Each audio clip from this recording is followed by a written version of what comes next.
बिस्मिल्लाहिर्रहमानिर्रहीम। मैं हूं ज़ैर अहमद ख़ान और आप देख रहे हैं अबलाग टीवी। अपोजिशन की हंगामा राई, उनके जलसे, उनकी जलसियां होते होते आखिरकार इस्लामाबाद तक पहुंच ही गए, लेकिन हुकूमत ने एक ज़ीरक मुजाहरा किया और उन्हें रेड जोन में मुजाहरा करने की इजाज़त दे दी, जिसके बाद अपोजिशन की हकीकत खुलकर सामने आ गई। लेकिन सवाल ये पैदा होता है, यहाँ एहतजाज की बात नहीं, यहाँ उनकी तकारीर की बात है। उन्होंने जिस तरह तकरीरों में इदारों को घसीटा और लथेड़ा है, वो इंतहाई गलत बात है और इस हवाले से हुकूमत को सोचना होगा। यहाँ तो स्कैंडल पर स्कैंडल आ ही रहे हैं। पहले पानामा स्कैंडल था, फिर कोई और स्कैंडल आते रहे और स्कैंडल आते रहे, अब ब्रॉडशीट का स्कैंडल आ चुका है।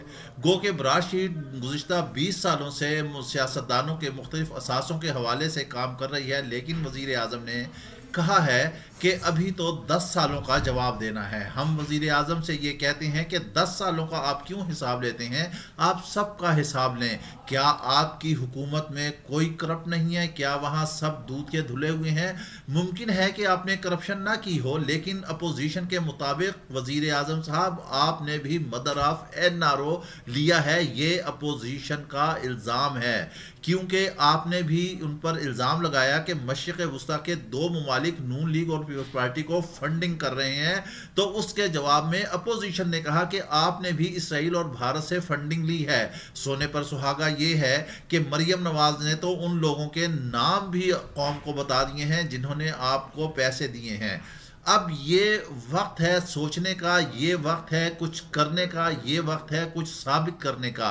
अगर आपने फंडिंग नहीं ली है तो आप वाज़े कर दें, और जिन ममालिक के हवाले से आपने मशरिक़ वस्ता के ममालिक के हवाले से कहा है उसके सबूत दें, भला इन कैमरा दें, सुप्रीम कोर्ट में जाके दें, ताकि अगर ये बात सच साबित होती है तो पार्टियां ही कलअदम हो जाएं। लेकिन क्या ये ज़रूरी है कि आप सच साबित हों? जो आपके ऊपर इल्ज़ाम लगाए हैं वो ना सच साबित हों? हम कहते हैं कि सोच लेते हैं एक लम्हे के लिए कि कप्तान हमारा करप्शन नहीं करता, लेकिन जो उसके इर्द गिर्द टोला बैठा हुआ है, जो उसकी टीम है, ये वो किचन कैबिनेट है। हम माजी में भी ये कहते रहे कि नवाज शरीफ को उसकी किचन कैबिनेट ने ही डुबोया था। हम उस वक्त भी लिखते रहे, आवाज़ उठाते रहे, कहते रहे, समझाते रहे कि मियाँ साहब आप बात समझ जाएं, आप समझ जाएं कि आपके किचन कैबिनेट में सब अच्छा की रिपोर्ट देने वाले लोग हैं। आज कप्तान साहब आपके साथ भी सेम सिचुएशन है। जो आपकी किचन कैबिनेट है वो आपको सही तरह ब्रीफ नहीं कर रही। अलमिया ये है कि आपको टीवी से देख के पता चलता है कि डॉलर महंगा हो गया, आपको टीवी से देख के पता चलता है कि महंगाई हो गई है। आप अवेयर नहीं है तो जो आपने टीम रखी है वो आपसे ज़्यादा सोई हुई है। ब्रॉडशीट के हवाले से उन्होंने आपको सही तरह ब्रीफिंग नहीं दी है, जिसकी वजह से हुकूमत भी इस स्कैम में फंस रही है। मगर चूंकि आपने नारा लगाया है कि आपने मदीने जैसी रियासत बनानी है, तो उस मदीने जैसी रियासत में तो सारे ही बराबर होते हैं। एक ही सफ में खड़े हो गए महमूद और याज, ना कोई बंदा रहा ना कोई बंदा नवाज। अगर आपने करप्शन की है, अगर खुलफाए राशिदीन में खलीफा से खड़े होकर ये कोई पूछ सकता है कि आपके कुर्ते का फालतू कपड़ा कहाँ से आया, तो क्या आप जवाबदेह नहीं है? कौम मर रही है, भूखी मर रही है। आपने कोई वादे पूरे किए थे, आपने जो सब्ज बाग दिखाए थे वो पूरे किए थे। आपने कौम को नौकरियां दी, आपने कौम को छतें दी, आपने कौम को रोजगार दिया। आपने क्या किया? कुछ भी नहीं किया। कोविड का सिलसिला चलता रहा, स्मार्ट लॉकडाउन का बहाना बनाया जाता रहा, इदारे बंद होते गए, तालीमी निज़ाम को आपने कतई तौर पर तहस नहस कर दिया है। एक सिलेबस लेकर आ रहे हैं। क्या हम आपसे यहाँ सवाल करते हैं, कौम आपसे सवाल करती है कि एचईसन कॉलेज और बड़े बड़े इस मुल्क के जो इदारे हैं, क्या वहाँ भी एक सिलेबस चलाया जाएगा? नहीं वज़ीर आज़म साहब, ऐसा नहीं होगा। ये एक बहुत बड़ा स्कैम होगा। इस प्रिंटिंग में, इस कागज़ में अरबों खरबों रुपए इन्वॉल्व होंगे। क्या गरीब के बच्चे को आप सिर्फ 1 दूनी दूनी 2 दूनी 4 तक ही रखना चाहते हैं, और अपने बच्चे आप लोगों के ऑक्सफोर्ड में पढ़ें, अमेरिका में पढ़ें, लंदन में पढ़ें, वहाँ से तालीम हासिल करके लाएं? آپ کیوں نہیں یہ قانون پاس کرتے؟ ویسے تو یہ سارا ملک کی آرڈیننسوں پہ چل رہا ہے، آپ قانون پاس کریں کہ وہاں سے جتنے بھی ایم این ایز ہیں، جتنے بھی وزراء ہیں، جتنا بھی بمائے آپ کے سب کے بچے آئیں اور یہاں کے پاکستان کے تعلیمی اداروں میں تعلیم حاصل کریں۔ غریب کے بچے کو آپ منشی ہی رکھنا چاہتے ہیں اور آپ چاہتے ہیں کہ وہ ساری عمر کلرک ہی رہے۔ یہ ایک نصاب صرف مخصوص اسکولوں کے لیے نہیں، سب کے لیے ہونا چاہیے، تب ہی یہ نظام چلے گا۔ نہیں تو یہ ترجیحی جو آپ نظام لا رہے ہیں، اسے قوم کو تفریق میں نہ ڈالیں، اس کو تقسیم نہ کریں۔ قوم پہلے ہی بہت تنگ ہو چکی ہے۔ تعلیمی ادارے آپ کبھی کہتے ہیں بند کر دیں گے، کبھی کہتے ہیں آپ کھول دیں گے۔ آپ نے کیا تعلیم کے حوالے سے کبھی ماہرین تعلیم سے آپ نے مشورہ لیا؟ کبھی آپ نے ان کو بلایا؟ کبھی آپ نے ان کو زحمت دی کہ وہ آپ سے ملاقات کریں اور آپ کو بتائیں کہ بچوں کی تعلیم کے لیے کیا کیا چیزیں ضروری ہیں؟ آج گلوبل ولیج ہے، ہم کہاں جا رہے ہیں؟ آپ اردو کا نصاب لے کر آ رہے ہیں، بھلے آپ لے کر آئیں، پہلے اپنا نصاب، اپنی کورس، اپنی کتابیں تو اردو کی تیار کر لیں۔ کیا ہمارے یہاں اتنے اہل لوگ ہیں جو آپ کے سائنس کے سبجیکٹ کو، آپ کے کمپیوٹر کے، آپ آئی ٹی کو، آپ کو انگلش میں وہ کر دیں؟ میں آپ سے سوال کرتا ہوں کہ آپ بتائیں کہ کمپیوٹر کو انگلش میں کیا کہتے ہیں؟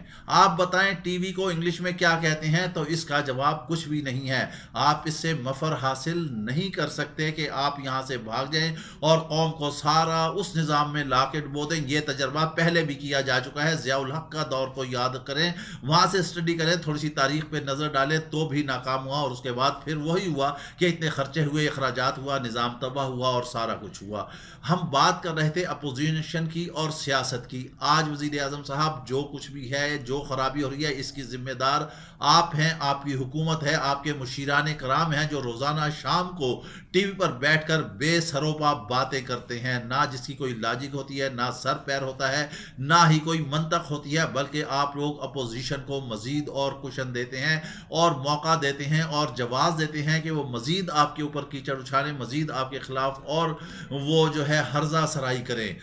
آج اگر صرف آپ ایک کرپشن اور مہنگائی کو کنٹرول کر لیں تو اپوزیشن کے غبارے سے ہوا نکل سکتی ہے، لیکن آئے دن پیٹرول مہنگا ہو رہا ہے، چینی مہنگی ہو رہی ہے، دالیں مہنگی ہو رہی ہیں، اشیاء خورد و نوش مہنگی ہو رہی ہے، انڈے مہنگے ہو رہے ہیں، غریب کا جینا دوبھر ہو چکا ہے۔ آپ کے اپنے ایم این ایز کہتے ہیں کہ 47 سے لے کر آج تک اس ملک میں اتنی کرپشن نہیں ہوئی جتنی آج ہو رہی ہے۔ گو کہ آپ اچھے ہوں گے، لیکن کپتان صاحب آپ ہی ٹیم کے کپتان ہیں، آپ ہی کیپٹن آف دا شپ ہیں، آپ ہی ذمہ دار ہیں۔ آپ کیوں نہیں اپنے ارد گرد سیاسی گند کو آپ کیوں نہیں صاف کرتے؟ آپ قدم اٹھائیں ایک دفعہ، پھر اپوزیشن بھی ساتھ ہوگی، عوام بھی ساتھ ہوگی، قوم بھی ساتھ ہوگی۔ آپ تو خوش نصیب ہیں، بڑے اہم ترین ادارے آپ کے ساتھ ہیں، مگر نامعلوم کیا وجوہات ہے کہ آپ کوئی بھی حتمی قدم اٹھانے کی صلاحیت کیوں نہیں رکھتے؟ ملک کو ایک ٹیم کی حیثیت سے نہ چلائیں۔ یہ کوئی 11 کھلاڑیوں کی ٹیم نہیں ہے کہ صرف اس میں 11 ضلع ہیں، یہاں پر صوبے ہیں اور بھی ہیں، انٹرنیشنل بھی معاملات ہیں، نیشنل بھی ہیں، سرحدیں بھی ہیں۔ آپ دیکھیں کہ آج پاکستان کہاں کھڑا ہے۔ آپ کہتے ہیں کہ معیشت اچھی ہو رہی ہے، اپنے تمام وزراء کو، اپنے تمام اکابرین کو باہر نکال دیں کاروبار سے تاکہ کرپشن نہ ہو، تاکہ مفاداتی سیاست ختم ہو جائے، صرف ملک اور قوم کا مفاد ہو، تب یہ ملک آگے چل سکے گا۔ نہیں تو آنے والی تاریخ میں آپ کا نام مورخ کچھ اچھے لفظوں سے یاد نہیں رکھے گا۔ اس کے ساتھ ہی آپ ہمیں اجازت دیجیے، اپنا خیال رکھیے گا، اللہ حافظ۔